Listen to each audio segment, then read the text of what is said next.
Hello दोस्तों, कैसे आप लोग? आए आप सब अच्छे होंगे। तो आज का जो हमारा टॉपिक है वो है first law of thermodynamics and उसके जो लिमिटेशंस हैं कि उस जो लॉज है फर्स्ट लॉ उसकी क्या क्या लिमिटेशंस है और हमें क्यों सेकेंड लॉ लाने की ज़रूरत पड़ी, या हमारा जो सेकेंड लॉ आया है थर्मोडायनेमिक्स का वो क्यों आया।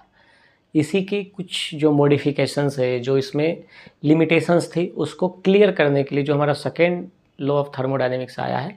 इसी की जो भी जो एनर्जी कन्वर्जन था वो क्यों हो रहा है, कैसे हो रहा है, उसमें क्या क्या लॉसेस हो रहा है, उसका प्रोसेस क्या है, रिवर्सिबल प्रोसेस है कि नहीं। जो चीज़ें हम फर्स्ट लॉ थर्मोडायनेमिक्स में नहीं जान पा रहे थे, जो चीज़ें यहाँ पे क्या था, बोल सकते हैं एकदम ब्लर था कि चलो ठीक है बोल देते हैं कि एनर्जी, मतलब हमारा जो फर्स्ट लॉ थर्मोडायनेमिक्स है वो बोलता है energy neither be created nor be destroy, only change its form. मतलब one form to another form हम उसको ट्रांसफॉर्म कर रहे हैं, उसको ना तो हम पैदा कर रहे हैं ना हम उसे ख़त्म कर रहे हैं, क्योंकि हमारा जो एनर्जी है इस यूनिवर्स में, या बोल सकते पूरा वो जो है कांस्टेंट है। मतलब हम कहीं से उसमें एक्स्ट्रा ला नहीं रहे हैं, ना उसमें से हम कुछ भी माइनस कर रहे हैं, वो यही है और हमेशा से है। उसे हम सिर्फ ट्रांसफॉर्म कर रहे हैं अपने यूज़, अपने पर्पज़ के हिसाब से कि हमें उससे इलेक्ट्रिसिटी चाहिए तो हमने उस की जो हीट एनर्जी है, जो उसके कोल है, उसको हमने वर्न किया और वाटर के साथ में उसको रिएक्ट करवाया, उससे हीट बनी, हीट को हमने वाटर बॉयलर में स्टोर किया जिससे स्टीम बना, स्टीम से हमने टरबाइन चलाई या स्टीम इंजन्स चलाया। मतलब अलग अलग पर्पज़ के लिए हमने उसको सिर्फ ट्रांसफॉर्म किया है। उसको हम ना तो पैदा किए ना उसका हम डिस्ट्रॉय कर रहे हैं। ऐसा नहीं कि यूज़ करने के बाद वो ख़त्म हो रहा है, नहीं। अगर हम उससे हीट बना रहे हैं या हम कोल को वर्न करके, पेट्रोल को वर्न करने के बाद हमें जो हीट मिल रही है वो हीट को हम यूज़ कर रहे हैं और फिर वो हीट एटमॉस्फेयर में चला जा रहा है और फिर वापस वो साइकिल चलता है। मतलब वो कहीं जा नहीं रहा है। जैसे अभी जो भी चीज़ें हैं, जैसे हम बोल सकते हैं कि अभी के टाइम में जो हमारा ग्लोबल वार्मिंग का जो सिचुएशन है, या बोल सकते हैं जो हमारा एटमॉस्फेरिक टेम्परेचर समर सीज़न में इतना ज़्यादा हो रहा है, उसका इफ़ेक्ट ये है कि ग्रीनरी कम हो गया है। जो वाटर रिजर्वायर थे, जो तालाब थे, जो नदियाँ थी, वो क्या है, कम हो गया है, जिसके वजह से कहीं ना कहीं ये जो हीट का कन्वर्जन था, जो हीट जो फॉरेस्ट एरिया था, ग्रीन लैंड था, वो कहीं ना कहीं एब्जॉर्ब कर रहा था अपने लिए, यूज़ करने के लिए। अब वो क्या, वो एब्जॉर्ब हो नहीं पा रहा है, तो वो टोटल हीट क्या हम ह्यूमंस के ऊपर डायरेक्ट रिफ्लेक्ट कर रहा है। क्योंकि जो वाटर रिजर्वायर थे बड़े बड़े, पुराने ज़माने में देखते थे बड़े बड़े शहरों में बहुत से झील्स, तालाब और बहुत सारी नदियाँ थी जो अब सूख गई है, अब नहीं है। बहुत ज़्यादा डेवलपमेंट के नाम पे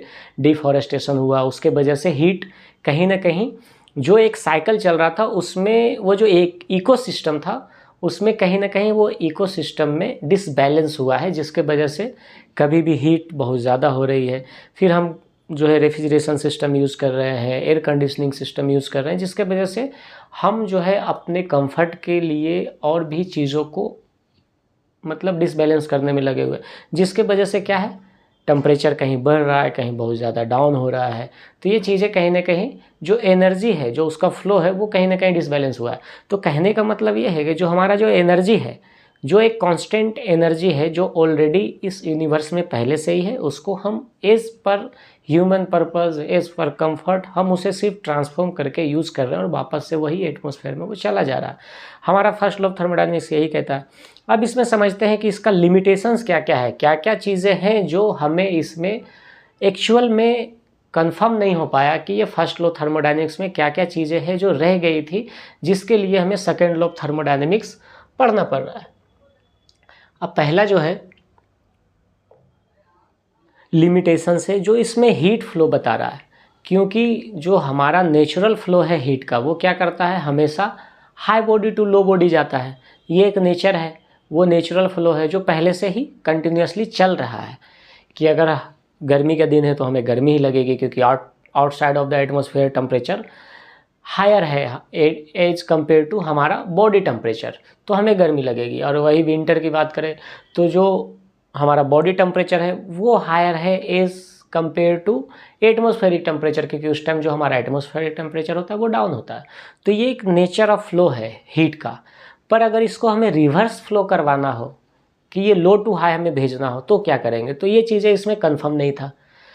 फर्स्ट लॉ ऑफ थर्मोडायनेमिक्स ये नहीं बताता कि उसको अगर रिवर्स फ्लो करवाना हो हीट को अगेंस्ट उसका जो नेचर ऑफ फ्लो है उसके अगेंस्ट में अगर फ्लो करवाना हो तो कैसे करेंगे, वो कंफर्म नहीं था। तो ये क्या हीट का फ्लो का डायरेक्शन इंडिकेट नहीं कर पा रहा था कि अगर उसको रिवर्स डायरेक्शन में फ्लो करवाना हो तो कैसे करवाना पड़ेगा, क्या उसमें हमें चेंजेस करने पड़ेंगे, वो कंफर्म नहीं था, वो एक लिमिटेशंस थी। फिर क्या है, उसकी जो प्रोसेस है वो भी एक बोल सकते हैं कि जो हीट का जो कन्वर्जन था उसके बीच में जो लॉसेस हो रहे थे वो इसमें स्पेसिफाई नहीं किया गया था कि कितना लॉस हो रहा है। कोई भी इंजन है या हीट इंजन है तो वो अगर हीट का कन्वर्जन कर रहा है कि heat total converted to the work, मतलब जितना हम हीट दे रहे हैं उतना वो वर्क में कन्वर्ट कर दे रहा है, क्योंकि इसमें क्या है हीट का कन्वर्जन ही दिखाया, एनर्जी का कन्वर्जन ही दिखाया। पर कहीं ना कहीं उस कन्वर्जन के बीच में लॉसेस था, वो प्रोसेस का बीच में जो कन्वर्जन चल रहा है उसके बीच में जो हीट का लॉसेस है वो इसमें स्पेसिफाई या बोल सकते क्लियर नहीं था। फिर आते हैं इफ़िशियंसी पे कि कोई भी इंजन अगर चल रहा है तो जितना हम उसको हीट दे रहे हैं उतना वो वर्क दे देगा और जितना हम उसे वर्क दे रहे हैं उतना वो हीट दे देगा। तो ये 100% जो बोल सकते हैं कन्वर्टेबल नहीं हो सकता किसी भी मशीन में कि मतलब जितना हम उसे हीट दे उतना वो हमें वर्क दे। कुछ ना कुछ उसमें इफ़िशियंसी कहीं ना कहीं उसमें जो कन्वर्जन प्रोसेस है उसमें लॉसेस होंगे, जो फ्रिक्शनल लॉस होगा, हीट लॉस होगा, या बोल सकते हैं जो उसमें हीट को कन्वर्ट कर रहे हैं वर्क में उसमें लॉस होगा। तो इसमें इफ़िशियंसी जो था हीट इंजन का वो भी क्लियर नहीं था, वो भी कहीं ना कहीं एक कन्फ्यूजन था। फिर आते हैं जो उसमें इंट्रोपी का कॉन्सेप्ट है कि जो किसी भी सिस्टम का इंटरनल हीट होता है उस हीट को बढ़ाने के बाद उसमें टेम्परेचर बढ़ाना होता है कि इंटरनल हीट को कैसे हम एक्सप्लेन करेंगे। उसमें जो इंट्रोपी था उसमें नेग्लेक्टेड था, मतलब उसमें हम उस इंथाल्पी को इंक्लूड ही नहीं कर रहे हैं। हम क्या है, जब फर्स्ट लॉ ऑफ थर्मोडायनेमिक्स देखते हैं तो इसमें क्या है, ये जो हमारा चेंज इन हीट है, ये जो डेल क्यू है, ये क्या है, heat supply of the system, मतलब जो हमने हीट सप्लाई दिया सिस्टम का। और डेल यू जो है वो इंटरनल एनर्जी है चेंज इन सिस्टम, मतलब क्या चेंज हो रहा है, जो पहले से एनर्जी थी फिर उनने उसमें जो हीट सप्लाई दिया उसके बाद जो उसकी एनर्जी चेंज हुई, इंटरनल एनर्जी चेंज हुई, वो क्या हुआ और उसका जो सिस्टम का वर्क डन है। तो इसमें कहीं भी इंट्रोपी का कोई जिक्र नहीं है, उसको हम पूरी तरह से इग्नोर कर दिए। इंट्रोपी को हमने इसमें इंट्रोपी का कोई कॉन्सेप्ट रखा ही नहीं। तो वो कॉन्सेप्ट जानने के लिए हमें सेकेंड लॉ ऑफ थर्मोडायनेमिक्स देखना पड़ेगा कि इंट्रोपी का क्या कॉन्सेप्ट है, उसका फ्लो क्या है, उसका किसी भी थर्मोडायनेमिक सिस्टम में उसका क्या रोल है, वो हमें फर्स्ट लॉ ऑफ थर्मोडायनेमिक्स में नहीं पता चलता है। फिर आते हैं लास्ट जो पांचवा है, वो है कि कोई भी सिस्टम अगर उसमें देखें तो ये रिवर्सिबल और इनरिवर्सिबल जो प्रोसेस है वो उसमें दोनों में डिफरेंस नहीं बता पा रहा है कि मतलब वो कोई भी सिस्टम अगर हमारा चल रहा है वो रिवर्सिबल प्रोसेस पे काम कर रहा है, इरिवर्सिबल प्रोसेस पे काम कर रहा है, तो कैसे कर रहा है। तो उसमें क्या है, ये चीज़ें भी एक जो है कन्फ्यूजन था, मतलब ये क्लियर नहीं था कि कोई भी साइकिल जो है रिवर्सिबल प्रोसेस कैसे करता है और उसको इनरिवर्सिबल कैसे चला सकते हैं, उसका जो चेंजेस होगा उस सिस्टम के अंदर, उस प्रोसेस के अंदर वो क्या दिखाएगा। तो वो भी यहाँ कहीं ना कहीं वो भी एक लिमिटेशंस था। तो जो हमारा थर्मोडायनेमिक्स है, अगर पूछता है कभी कभी एग्जाम्स में आते हैं कि थर्मोडायनेमिक्स का फर्स्ट लॉ क्या कहता है, उसका फॉर्मूला क्या है, तो आपको ये फर्स्ट लॉ ऑफ थर्मोडायनेमिक्स का स्टेटमेंट लिखना है, उसका जो ये यूनिट जो हमारा हीट और वर्क का कन्वर्जन है जो एनर्जी का, वो बताना है, और उसके जो लिमिटेशंस है, ये जो उसका लिमिटेशंस है ये आपको एक्सप्लेन करना है। ये 5 पॉइंट है लिमिटेशंस का, ये आपको लिखना है, जिससे आपको क्या है, अगर पूछता है कि limitations of first law of thermodynamics तो आपको थर्मोडायनेमिक्स के फर्स्ट लॉ का स्टेटमेंट लिखना है, उसका जो मैथमेटिकल फार्मूला है वो लिखना है, और ये 5 पॉइंट्स उसमें लिखने हैं कि क्या क्या लिमिटेशंस है, तभी आपको पूरे नंबर मिलेंगे। अगर सिर्फ हम लिमिटेशंस 5 पॉइंट लिख के आ जाएंगे तो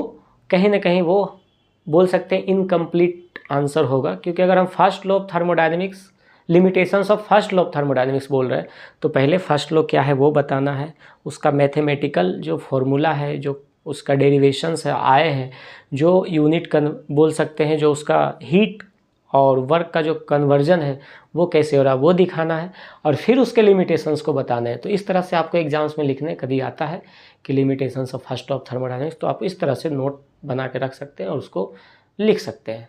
तो आई होप कि आपको समझ में आएगा फर्स्ट लॉ ऑफ थर्मोडायनेमिक्स है क्या और इसकी लिमिटेशंस क्या क्या है और क्यों लाना पड़ा सेकेंड लॉ ऑफ थर्मोडायनेमिक्स उसमें